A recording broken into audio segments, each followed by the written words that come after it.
And it's significant for two reasons. Firstly, this is our first public presentation from our new SWOP researcher, Dineo Skosana. So please join me in giving her a warm welcome to this. That's the first reason it's significant. The second is that what she has to say is incredibly important for all of us. And I should have said, Dineo is not new to bits because she did her PhD here, and the fact that she had 3 supervisors, an archaeologist, a historian, and a political scientist, shows you how broad and ambitious her research was. Now, I've read the thesis, and it's brilliant. And I hope that you will all be reading it very soon in the form of a book.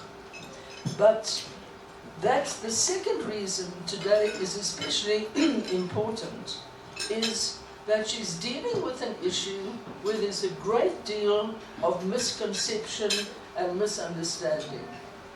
And the issue is a very broad one. It's the question of dispossession. And people think of dispossession that was something that happened in the past under apartheid, and they also think of dispossession as something which relates only, very importantly of course, but only to land and land-based livelihoods.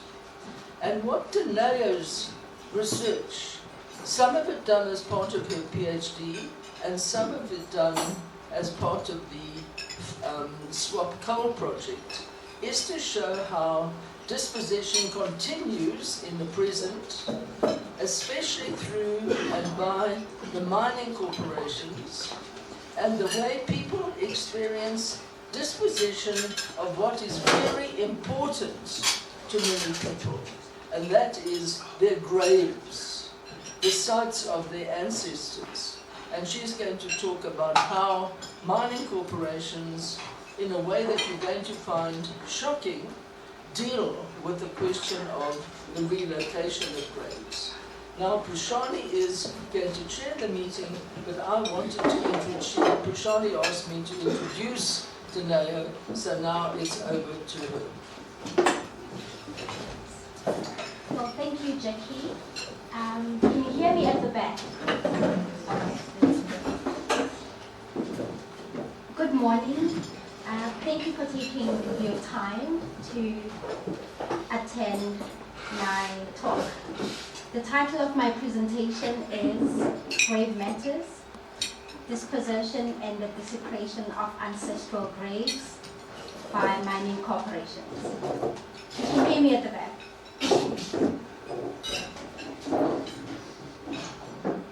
Now, an appalling image of coal mining activities, including coal-fired power stations, that emits layers of heavy smoke, which causes air pollution, as well as piles of coal mine dumps, is a common sight in communities that reside in the Mpumalanga province.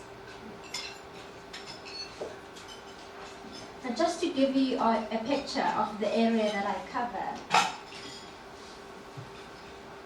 Orchies is a coal mining town that is located in the southwest of Witbank, also known as Emalahleni, the place of coal. And Paula over here is a township which is 7 kilometers away from Office.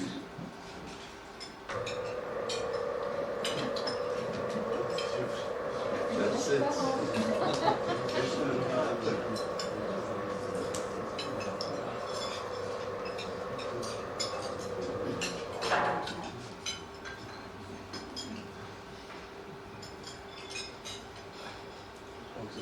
Just a moment.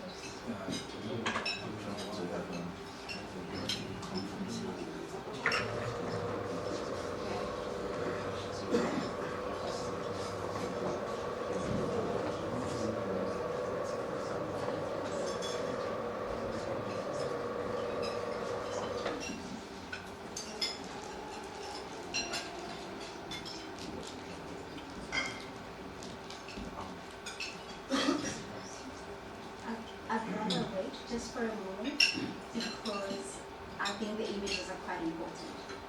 So please just give me a moment.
Okay, I'm quite happy that the ancestors are working all the time, and hence we have our images back.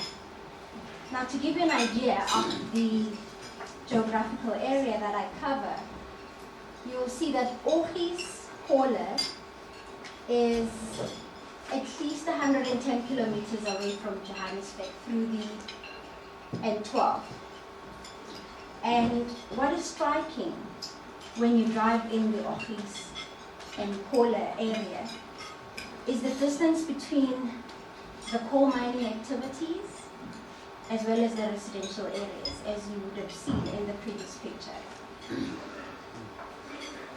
Now, for example, the Kendall Power Station, which is the one that you see, I'm now a little bit worried about using this because I'm not too sure whether, okay. Well, the Kendall Power Station over here is 18 kilometers away from Paula. Whereas there is Kusile as well, that in the picture, is 20 kilometers away. Now, Paula Orgies is surrounded by over 9 underground and open cut mines, and all which contribute to heavy carbon dioxide emissions, environmental degradation, health, and other social problems. Now, Mpumalanga in total has about 127 coal mining projects, which account for 83% of South Africa's coal production, according to Africa's Mining Portal. Now, these mines lie in what used to be one of South Africa's most fertile land. Now, what is also common in the area are stories of coal mining-induced dispossession. And just to give you an example of some of the people that I had spoken to who were relocated from white agricultural farms in Orgies to Paula in between 2013 and 2015. Ntate Tanka is a 63-year-old who shared her experience of the process of relocation. And he said, Glencore organized trucks and trailers to transport our belongings. The mine covered the cost, but they did not give us an exact date. So when we saw our neighbors pack their belongings in the trucks, we packed too, because we knew the mine was coming for us. You would only know when the truck was at the gate that you are relocating. On the day of the relocations, we were loaded into trucks and left our vegetable gardens and other things. And Tate Simpson Ngosi as well shared a similar experience. And he said, I did not want to leave. So they packed my things as I sat and watched them. They never issued a date. They simply showed up on the day. Inside the truck, they combined my things with my neighbors. It was not one truck per family. My livestock was left on the farm. It was fetched by the mine only later. I was given a place that is very far from here for my livestock. It is so far, you must drive there. I had 16 cows and 21 sheep. I lost it all.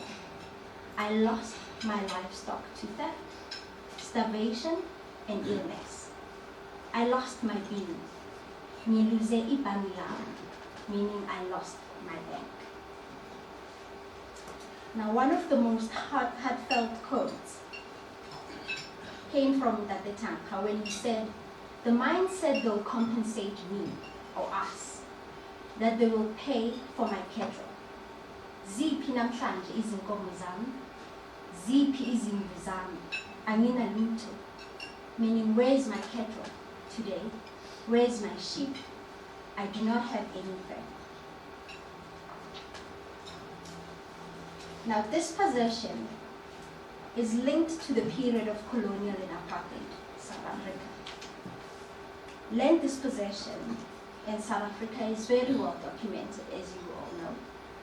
For example, the work of William Baynard, Peter Delis, who write a volume Putting a Plow to the Ground, and later you had the work of academics such as Cosmas Desmond, who writes about forced removals in the Transvaal, covers the Orange Free State as well as the Cape, in the Discarded People.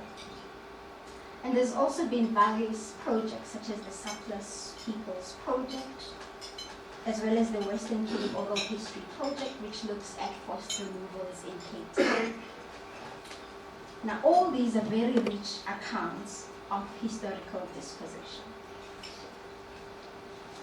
But not much consideration has been given to how the previously marginalized continue to be dispossessed in their everyday lives by coal mining activities in the New South Africa.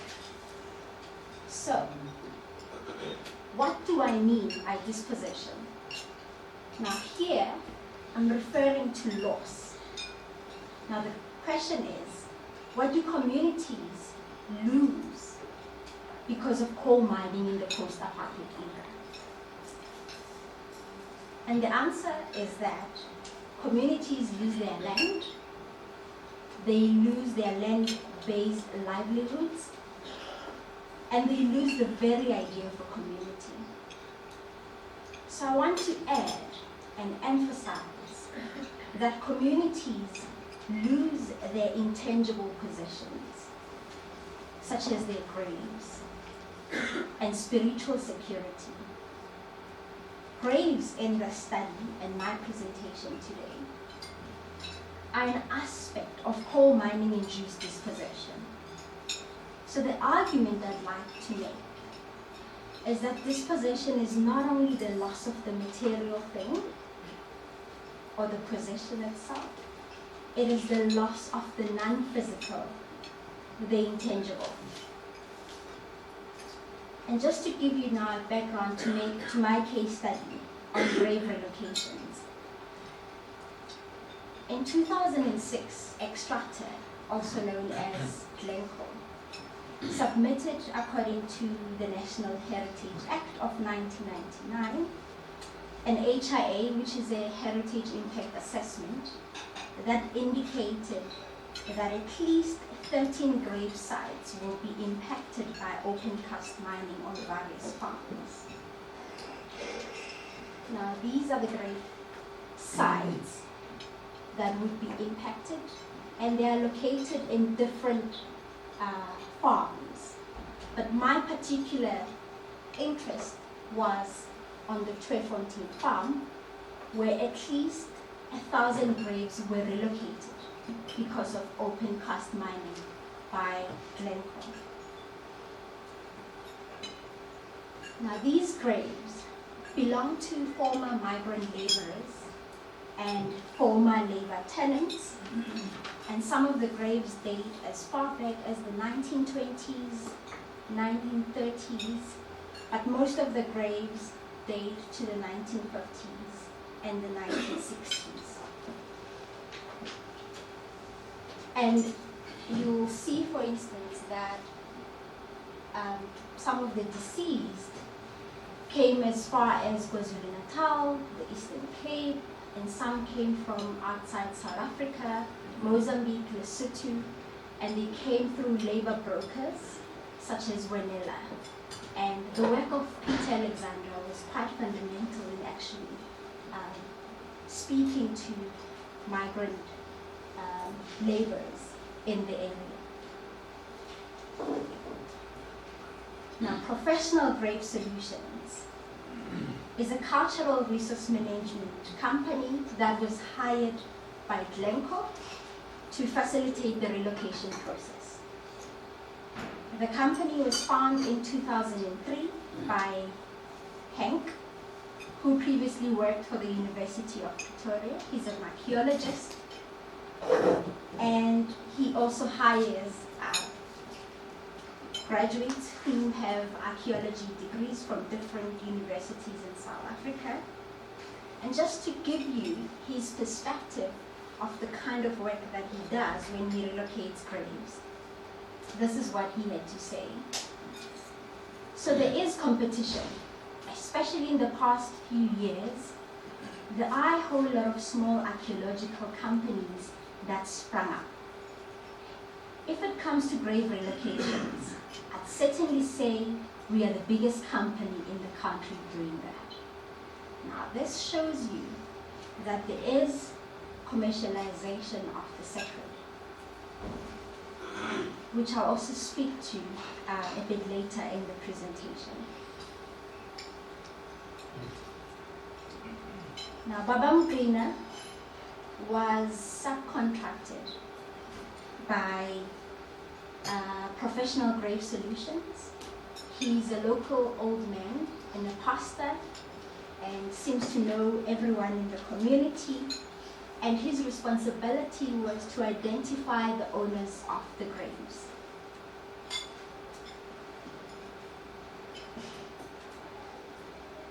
Now, one other way, except for him being the middleman contacting the families of the owners of the graves, which the mine used to alert people about the relocations, was through site notifications. This might not be as clear, but it reads notification of proposed exhumation and so on. So it will tell or give a description of the activities that will take place. So they'll put this on the grave site so that the people are aware of the grave relocations. Now, another method that was used was the radio, local radio, as well as the local newspaper, to alert people about the grave relocations.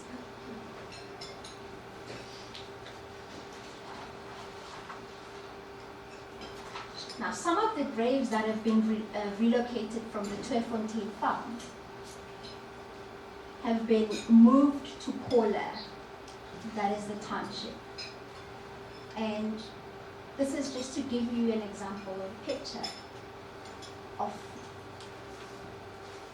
the area which they're relocated to. So this is the Mahlawu family. They're all reburied or on one side, rather.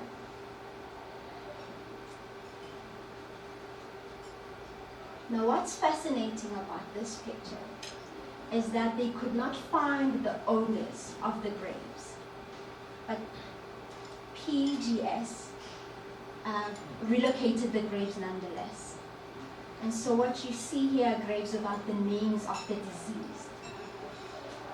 But again, one thing that's fascinating is that at the bottom, so on the bottom right of the headstone, is Zenzele, which is the name of the funeral parlor. And it's fascinating that you've got the name of the funeral parlor, yet not the name of the deceased. And in some respects, I mean, the deceased or the family might have gone back to Mozambique or KwaZulu-Natal or gone back home. So there are various reasons to why sometimes they cannot find the families. But the graves are relocated nonetheless. But what you see again here with Zenzele putting its name in all the headstones is the commercialization of the sacred once more. And the historian Rebecca Lee argues that the commercialization of death has a much longer history in South Africa. She observes that African Wren, ebon-based funeral parlors grew in the context of colonialism, industrialization, as well as migration. And her work is very fascinating. She writes about how Africans became preoccupied with ways to preserve the body that died in the city and the ways to get it home in a dignified manner. So funeral parlors also saw this as a business opportunity. And when you read the text, you, for instance, encounter how the process of embalming evolved. And all this was done so that they could preserve the body from the city and so that it can reach home in a dignified manner. So funeral parlors here, but also in this case, have seen the grave relocations as a lucrative business. Now the key question that I was concerned with when I undertook this research was to try and understand why are graves subject to contestations? And to this end, it was necessary to analyze the formal legal framework within which the removals take place. So one of the legislations that regulate the relocation of graves is the Heritage Resource Act of 1999, which protects graves. And the other legislation is the South African Mineral and Petroleum Resource Development Act of 2002, which leases minerals and consequently land for mining purposes. I interviewed about 21 families, and I used oral histories, particularly to understand the background, the historical background of the families and why they got to bury on the farms where the deceased are. And I also used legal histories in order to understand the history of lawmaking in South Africa, but also to be able to understand the history of the heritage and the mineral law in South Africa. And I also conducted archival work in order to understand the ownership on the Tweefontein farm and the mining companies that have come in and out in the area.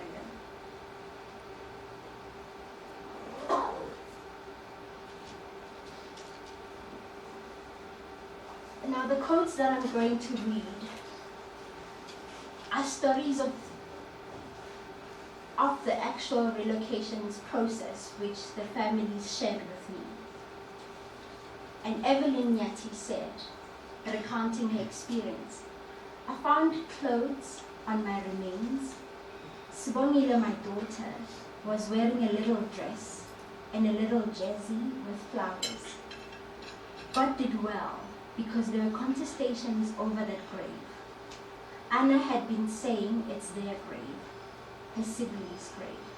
So when we got there, we found Sibongile's clothes, which she wore when she drowned. Now here there was obviously a contestation over ownership.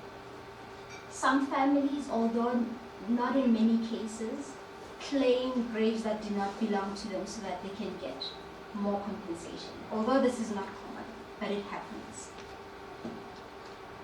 And what's also significant here is the idea of the body or remains as evidence in that the body or the remains were able to resolve the conflict. And this I'll speak to later in this presentation. Now, Abel Mutweni said, "We didn't find bones, we only found the soil. The remains had turned into darker soil, much darker than the soil surrounding these. So the undertakers placed that soil in the black plastic bags," meaning the remains were placed in black plastic bags. Now, for those who study environmental science, you'll understand that the remains become fossilized because of environmental changes or the acidity of the soil, and so the remains can become indistinguishable from the soil with time.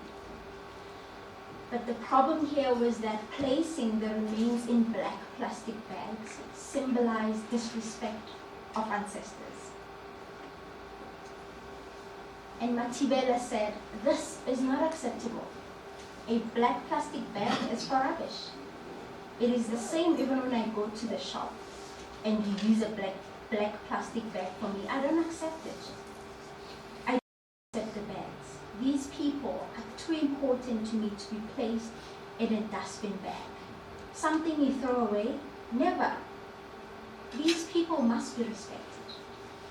And here again, the idea of respect for ancestors comes up once more.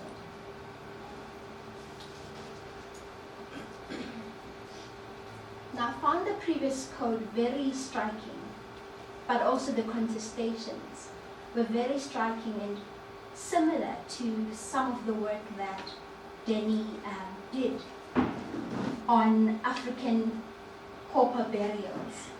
And she had this incredible quote where she said the undertakers were expected to provide coffins for the corpses and to transport the body to the cemetery. These coffins were generally outfitted with a false bottom, which fell away as the body was lowered into the grave. The main frame of the coffin was thus recycled for use in future pauper burials. This policy of recycling coffins for the burial of indigent Africans remained in force until 1942.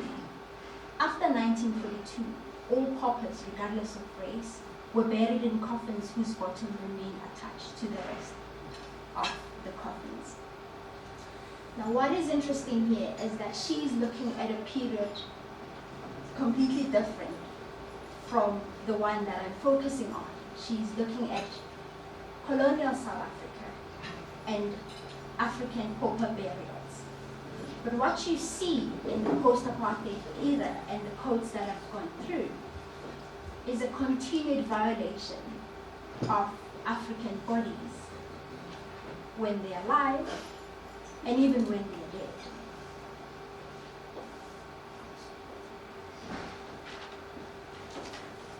And so to just bring together the contestations that came up in this study, there is obviously conflicting legislation here at play, in that one seeks to protect and the other leases land to mining corporations. And so both laws intersect in ways that are contradictory and therefore fail to attain the set out objectives to protect the previously marginalized.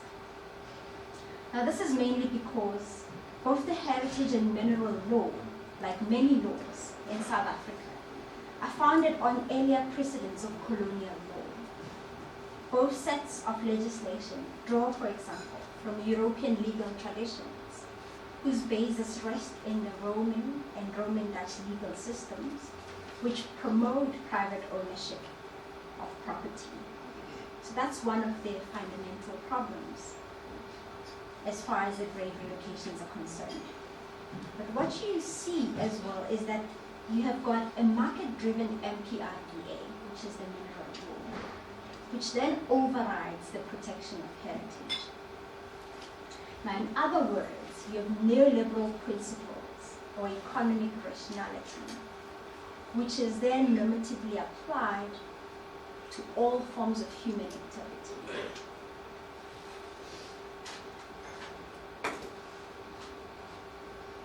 And in the South African context, the market-driven rationale undermines attempts to remedy past injustices through legislation. So that is one of the fundamental contestations.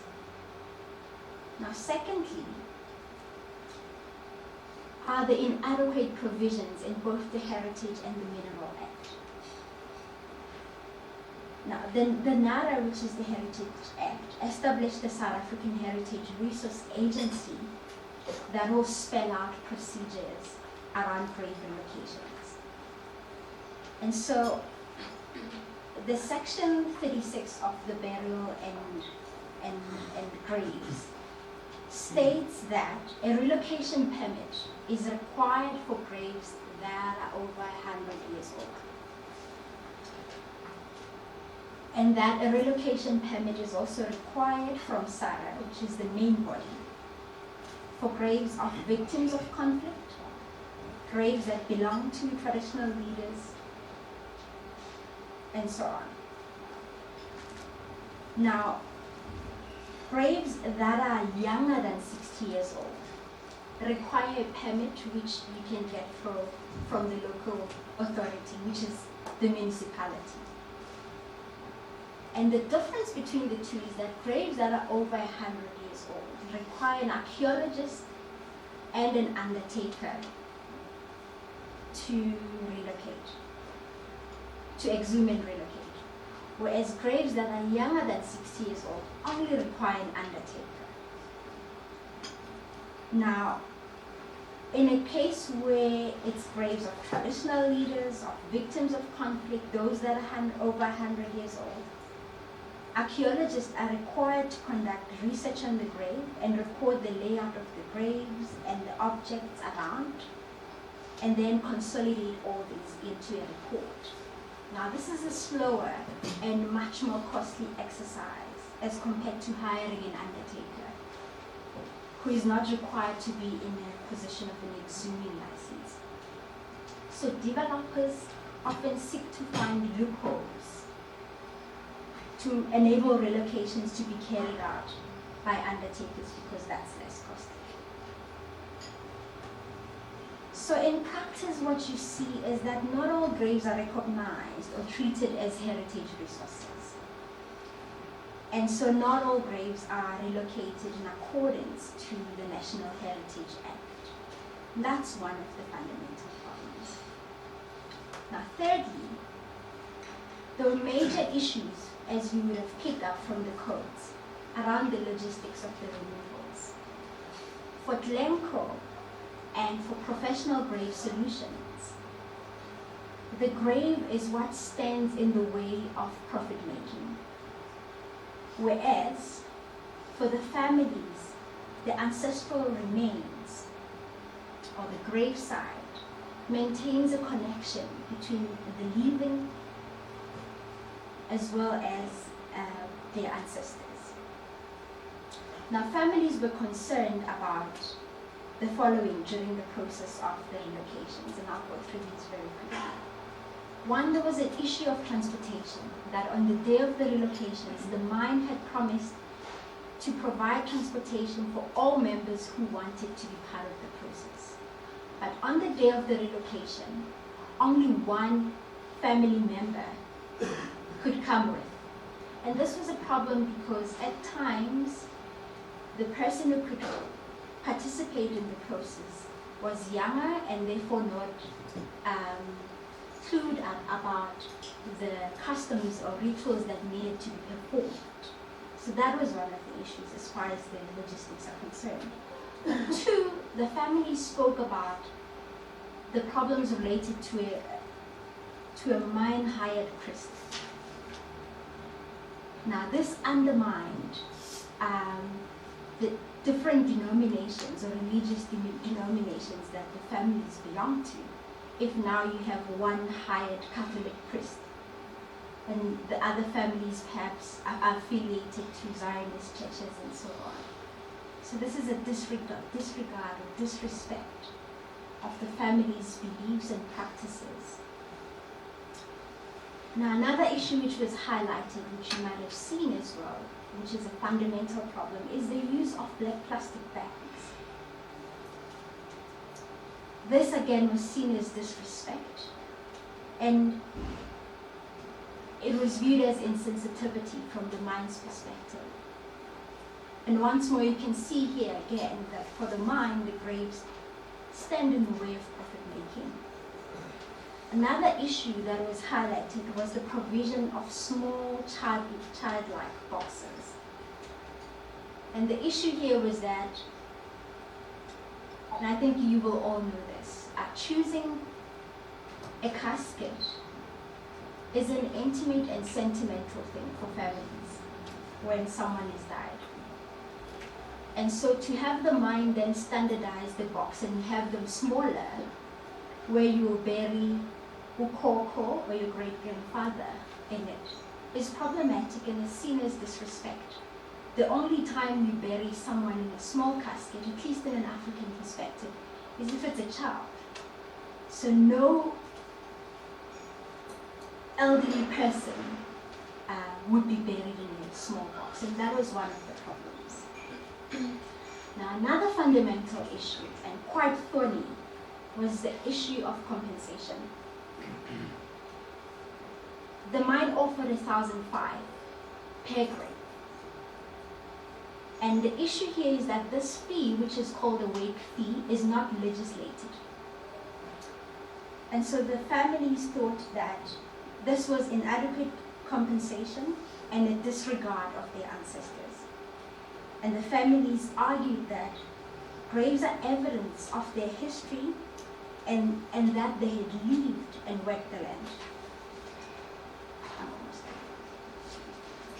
So the conceptual framework of an anthropologist, Zoe Crossland, was very fundamental in shaping ideas around the body as evidence, and she borrows from a body of work in forensic anthropology, where she explains how a deceased body can tell a story of when it died and how it died. And so here again, you see, for instance, that the body is evidence and therefore powerful in that it tells the history of the people who had lived and worked the land. And we also saw this in the quotation that I included on Evelyn's story. Now, some of the families argued that the removal of the graves removed the evidence, which is important for their land claims. So grave relocations as an aspect of dispossession are important to think about here, because graves feature both as part of arguments and memories about land dispossession, as well as post-apartheid claims to land, and in a more general sense, the creation and mobilization of ideas about belonging. And this is well articulated in the work of Deborah James, who looks at land-based citizenship in South Africa from a historical perspective.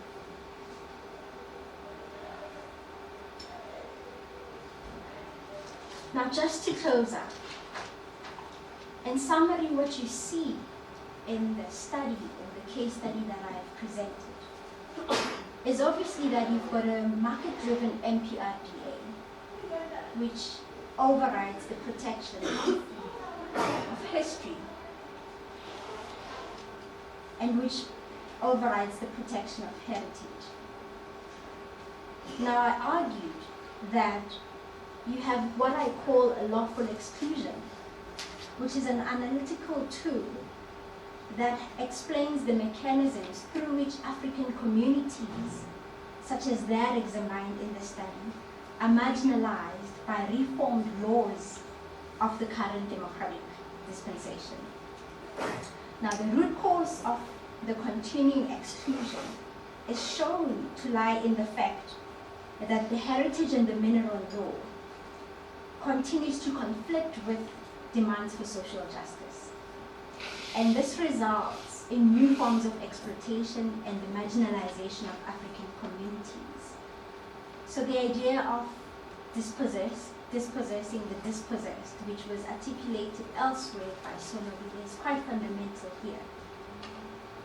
And in closing, what you see, or I've been trying to perhaps present to you today, is that dispossession is not only the loss of the material thing, but it is also the loss of the intangible. And the story of graves matters for this reason.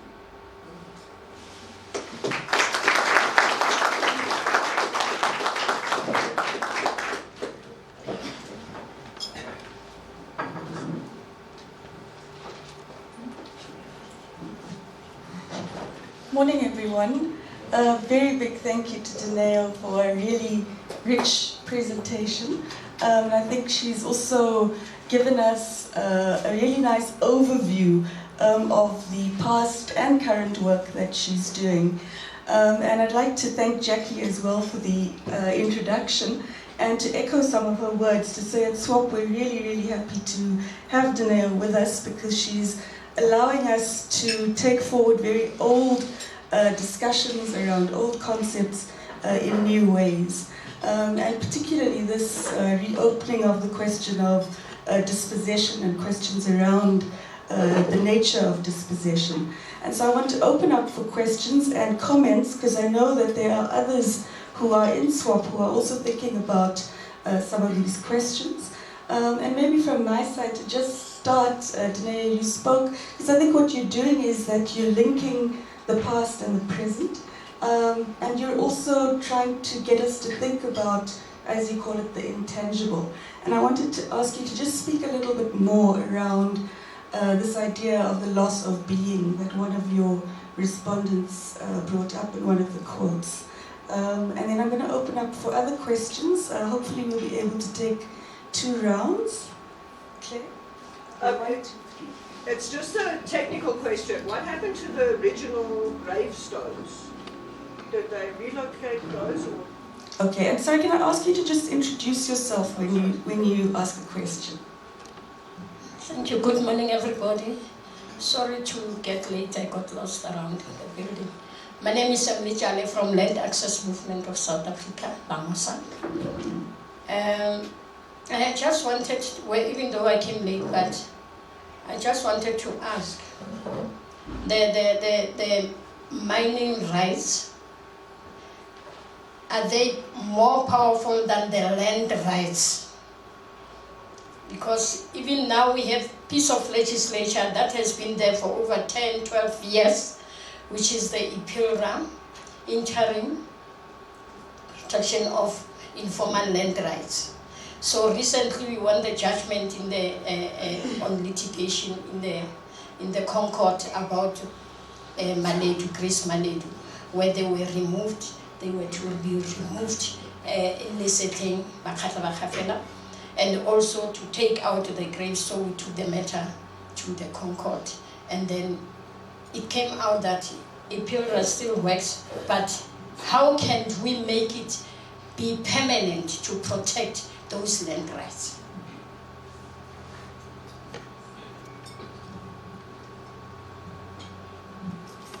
Morning, everyone. My name is Disiba.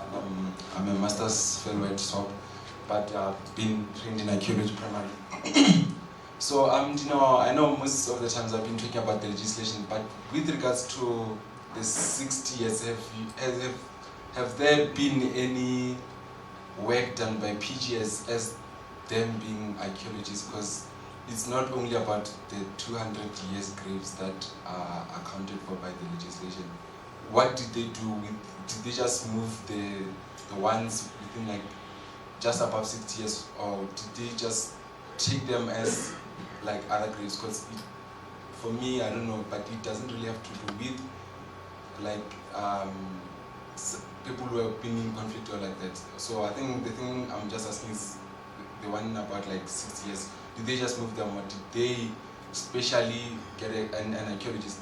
And again, with this one is a comment. So the one with the the undertakers. So I've noticed with other works that have been done by SWOP, like a lot of these corporations, especially with PGS, those that know a lot about the legislation and what it entails, they sort of shift the responsibilities and they get these subcontractors to sort of do a lot of their work, because PGS right now is building the largest and the deepest dam in Lesotho, and they've got a number of subcontractors, and I think in most cases you find people fighting the community in a sense where even in Lesotho it's happening now where people are fighting members of the communities because they are sort of now seen as part of the group that wants to take everything because they get someone from the community to do the work. And I think from my knowledge PGS should be doing that, but because of I think because they know what goes on, they sort of like shift the work and then give it to someone else.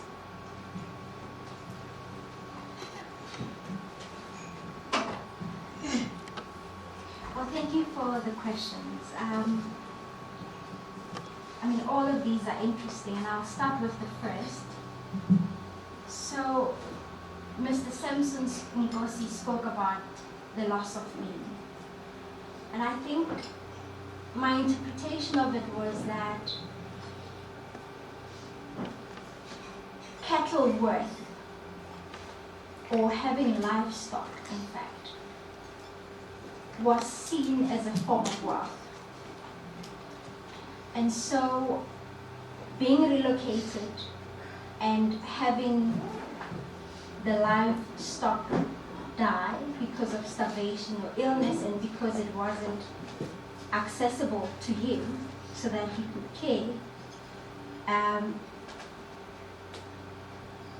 really took his being. And so he explains that he lost his bank and he lost his wealth.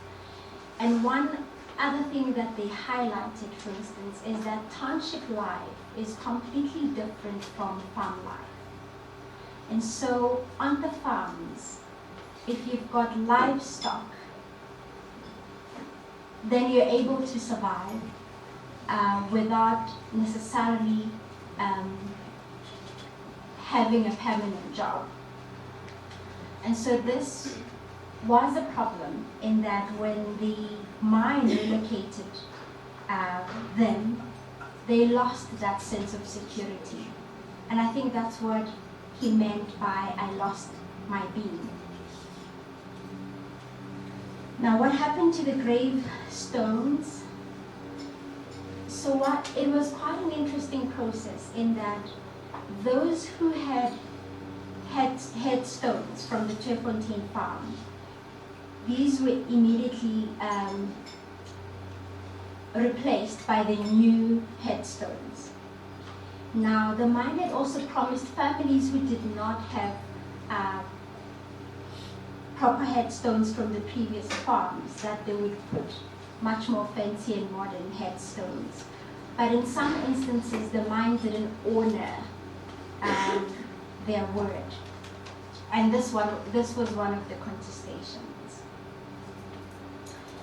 And there was another question about the mining right and whether it trumps the land rights. And this has been the case, at least until the Concord ruling. And there's a historical explanation to it. South Africa inherited Eurocentric laws, and one of which is the Roman Dutch law, which stated that, for instance, as far as property is concerned, that the owner of the land owns what's beneath and what's above. And although in the post-apartheid era, the mineral rights are now vested in the hands of the state, what looks like nationalization, which I argue it's not. What had happened is that when mining companies acquire a mining permit, this permit would allow them to then dictate the land use, in a way sidelining Ipilra. Now, the Concord ruling last year in October was quite fundamental for the Lesothian community because it meant that mines have to do thorough consultations before So that is when they apply for the scoping of the mineral or the mining permit. And I think the only way in which land rights can be taken much more seriously is if the consultations are not done simply as a formality or as a bureaucratic administrative process, but IPILRA will be much more weighty if the consultation are actually done for a substantive process. So for mines or for the HIAs to articulate far much more in detail, for instance, about what is it that communities lose because of coal mining. Because HIAs do not even cover what I've spoken about. They calculate the number of graves, and they say at least 1,000 or 2,000 or 10,000 graves will be impacted, and that's about it. But they don't look at the meaning attached to those graves. And that's what my argument is about today, which is that the grave is not just the physical. I mean, yes, the part on top is physical, what you see, but beliefs around the graves are intangible. And that goes back to your question. Now, what does it mean? It means for the mine, a grave is replaceable. It's simply a material thing. But for the people, a grave has a particular experience to it, an attachment, which connects people to their ancestors. And it's fundamental to this regard. Now, this you do not find in the HIAs, and that is the problem. Thanks, Dineo. Kelly, maybe can I just see who else would like to speak or ask a question? Thanks, Dineo. Kelly Forrest from SWOP. Thanks, Dineo, for a really fascinating presentation. I just wanted to ask you, I presume this land was bought by the mine from white farmers. I think that's the case in that area. And if that is the case, is there any evidence of white graves having been removed? And if so, what was the process involved in that? And I also wanted to ask if there was any resistance from the community to the way these graves were removed. Did they approach the mine at all? Was there any kind of protest? And finally, did you go to the mine itself and confront them with your information and ask them what their response was to the way they had removed the graves?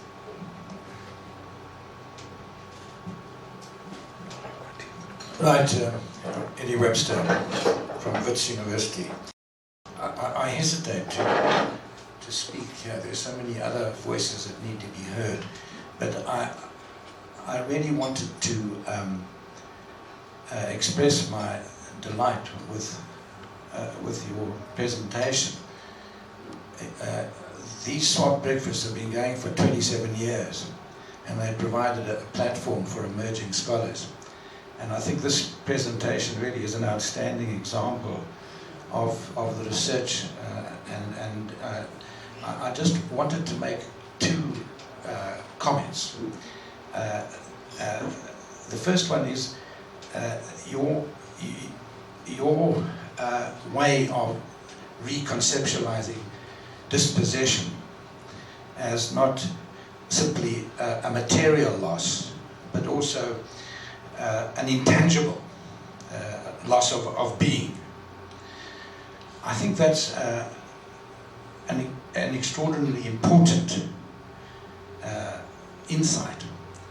And I want to refer you to a book called The Killing Fields of Inequality by Göran Thurborn, a leading Swedish sociologist. And what he says, and I think it's particularly relevant to your research, what he says is that inequality is not just about what's in your wallet, in other words, how much income you have. And of course it's much easier to measure that because it's in percentages. Inequality is also about how people experience life. It's an existentialist. It's about personhood. It's about dignity. It's about how you're treated. And I think your way of reconceptualizing dispossession, I think, captures that need to broaden our understanding of what dispossession means, the loss of the being. But secondly, the second point, I think, is that you suggested that we need to decolonize how we understand inequality. I thought that was particularly interesting, that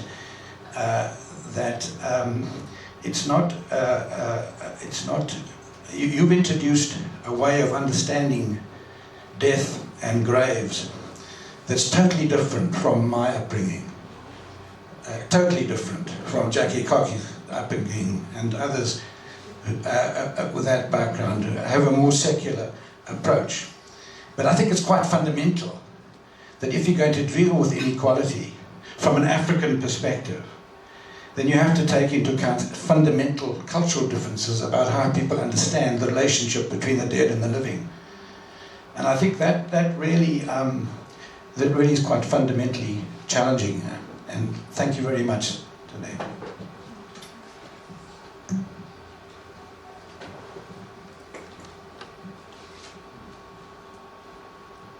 Hi, Tara Weinberg at Wits History Workshop.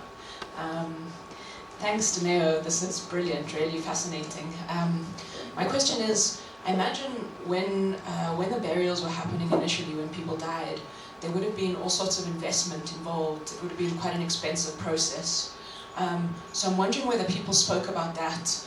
So expensive, both in the sense of people having to, take out funeral plans or come together to pool money to deal with the burial, especially if someone dies in a city or in somewhere else and has to be moved there. I'm wondering if people spoke about that, because I imagine that's a process that they went through, that they invested in emotionally and monetarily, which kind of gets negated through the process of the graves just being moved into black plastic bags. So yeah, do people talk about that?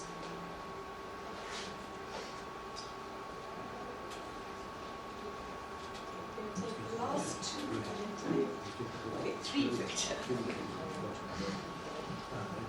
Hi, I'm Refilo Chulu from the Legal Resources Center. So my question is in relation to people's cultural beliefs, because I heard you speak about they'd get one priest to do some type of a prayer to move the graves around. So people are allowed to perform any cultural rituals that they may usually perform at a funeral after somebody passes away? Do they allow that to happen as well?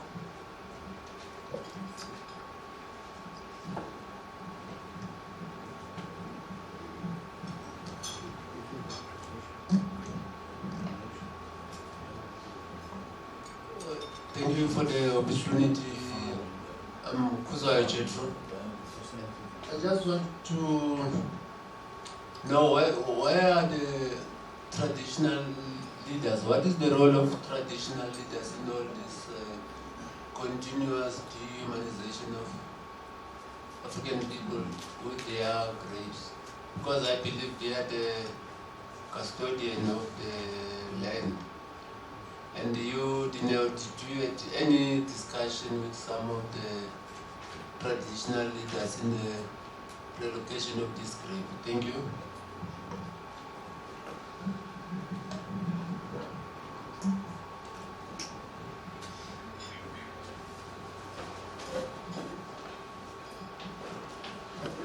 Thank you.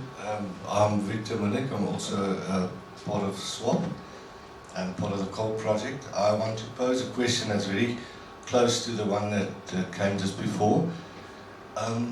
It seems to me that what you're presenting to us is an invisible but very high cost of coal mining. So my question is a challenge. How can we bring this invisible but high cost into decision making about mining? Thanks. Dineo, I don't think we're going to expect you to answer every single one of those in, completely. But if you can try, we don't have a lot of time left, but we're not going to take any other questions after this. All right. Thank you so much for the wonderful set of questions. I'll just start with Kelly's. You're absolutely right that the mines usually buy the land from the white farm owner, and then this in some way then puts the labor tenants, because that system is still there in the Mpumalanga province, in a very insecure, I think, position. And so this is a problem in that once the land is sold to the mine, then the people are prone or are vulnerable in that they now have to relocate. And this is a major problem. And there were a few cases where I've encountered white graves which were relocated. And I contacted the families. I found their contacts on the website, which is Sarah's website. It's called Saris. But unfortunately, they were not cooperating, so I was not able to speak to them. Whereas the African families were happy to speak to me, although they were always disappointed that I'm not a lawyer and I'm a mere researcher. But they were quite happy to share their stories, because this was a platform in which they could tell someone about the injustice that has been done onto them and their ancestors. And you asked a question about resistance. This particular case shows resistance at a micro level. So the families could not organize monetarily to challenge the mines legally, obviously because they are poor, and some don't even know their rights, which is a problem. And so in areas where there was resistance, for instance, you would see that it was resistance through traditional leaders. So your question, I think it's Jeffrey, about traditional leaders. This Skosana family, I'm not related to them, for instance, had several graves, and because they had many graves which date back to the 1800s, they were able to actually put the relocations process in their section on hold, and because they demanded much more. And so resistance in some cases was quite difficult, because the mine used a divisive tactic where they would approach the families per household instead of putting them together in one hall. And they felt that when you put them together in one hall, then they influence each other in terms of making demands for more. So that's a strategy which is much more of a dividing tactic, which made it difficult for resistance. So in some respects, you see resistance in that the people would go to the mine and demand much more through strike action, but it's not always organized. And it's also because in as much as grave relocations are becoming common, there hasn't been much more awareness about how problematic this is happening, not just in the Mpumalanga area, but across. And I tried to engage Lenko, and at the beginning of my research, and that was in 2013, and they had agreed that they'll allow me into their archives, and that I should put off speaking to the community at least for a year. And this was when I started my PhD. And after a year, they didn't communicate with me, so I had to find alternative ways to actually do the research, because they were going to connect me with the families. But luckily, graves that are relocated have to be recorded by SARA, which then puts out records on SARIs. But what then this means is that you take about 3 months calling each telephone number, trying to find the family whose grave has been relocated and trying to check whether the number still works. And so then basically the answer is that it was quite difficult to access the mine, which is quite typical, in fact, in research of this nature. And thank you so much, Eddie, for your comments, and I will look at the book And you're absolutely right in that there's the idea here of, the need to pay attention to cultural differences, because in an African sense, the grave really matters. I mean, for weddings, when people want children and they cannot, and they've been trying for a year or so, they go to the grave. I know people whom, if they're looking for a job and they've been to at least 5 interviews and they're not getting anything, they go to the grave. And when you get the job, sometimes you go to the grave and say thank you. So there are people who have that kind of connection. And it doesn't mean all African families are like that, but the majority do have a fundamental connection to the grave. At times, they might not have been to the graveside for 10 years, but there's that one incident where perhaps there's a stream of illness in the family, about 3 children are sick in a row, and then they find a way to go back to the grave and speak to the ancestor.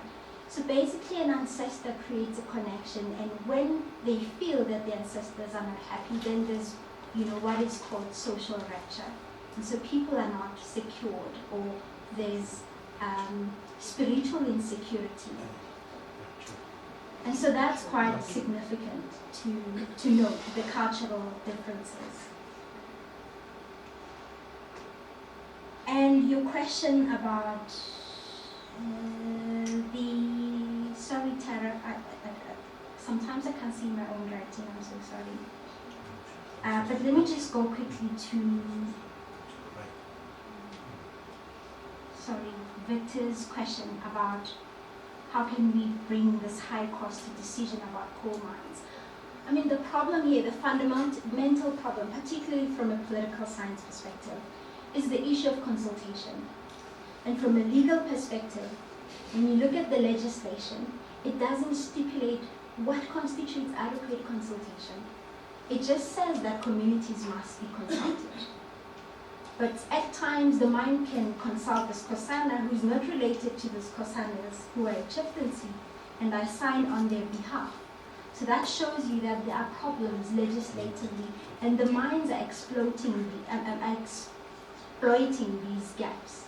So what it means is that departments, which are often also working separately, in that the mining company submits an HIA to DMR and an environmental application elsewhere, what it shows is that the mining departments as well, which are involved in the process, actually have to work together so that there aren't more injustices which had been done to people under apartheid South Africa, and you now continue to see these in the post-apartheid era. So consultation here, as far as the legal aspect is concerned, has to be articulated much more and done in a substantive manner, so not just as a bureaucratic process, which usually the mine or DMR does, rather. Tara, sorry, could you please remind me of your question? People talk about the kind of lost investment coming together to pay for the initial burial and funerals, so the emotional and financial investment, which gets related to this. Yeah, I mean, that was one of the issues around compensation, and that the mine gives a standard compensation of 1,005. And this was seen as little because there are rituals that must be performed, and someone else asked me over here, I think it's Rafilo, about the kinds of rituals that must be performed. At times, these must be performed on site, and so 1,005 cannot cover the cost, for instance, of slaughtering. A cattle is 9,000, which is a problem. But what's also interesting, and comes back to the question that Kelly pointed about resistance, is that family representatives who are much more educated and know their rights were able to actually get much more from the mine. So, for instance, the Matibela family, because the old man is a local businessman and had worked for Eskom before, was able to negotiate 9,000 per grave, and he had 11 graves. So he got 99,000. But this is because he was much more aware of his rights and knew that in the legislation it doesn't stipulate how much. So then he was able to tell the PSG consultants when they went to his house that they shouldn't tell him how much they're going to give him, but rather it should be a negotiated process. Now, unfortunately, communities are not able to enter into that kind of negotiation because often they are threatened or they are told all the graves have been relocated, it's only yours that are left there, and so then it becomes problematic. But another aspect to it is that the mine fences the graves at times before the consultation even takes place. So then, when they go to the families to tell them about the relocations, it's not a negotiated process. They're actually being told that your graves are already barricaded, and so they're being removed on a particular date. So yes, Tara, your question is quite significant, and it speaks to issues around compensation, which were very central to the arguments that the families made. And one of the arguments was that the graves are important because some of the families are mired in the land claims process, and their issue is that when you remove that grave, you remove the evidence. Great. Thanks, Dineo, and thanks to all of you for a lovely conversation. And I think, as I say at the end of most of these breakfast seminars, this is just the beginning of a conversation. And we're also trying to find other ways long-term to keep these conversations going through our website and through other seminar series that will be commencing in the course of the year. Also, thank you to Friedrich Ebert Stiftung, the Friedrich Ebert Foundation, for funding these seminars. And thanks to all of you for attending and participating again. This is also a very nice way to end our first semester's a series of seminars, and we'll be advertising the next lot of seminars for the next semester, hopefully over the next 2 weeks or so. So thanks.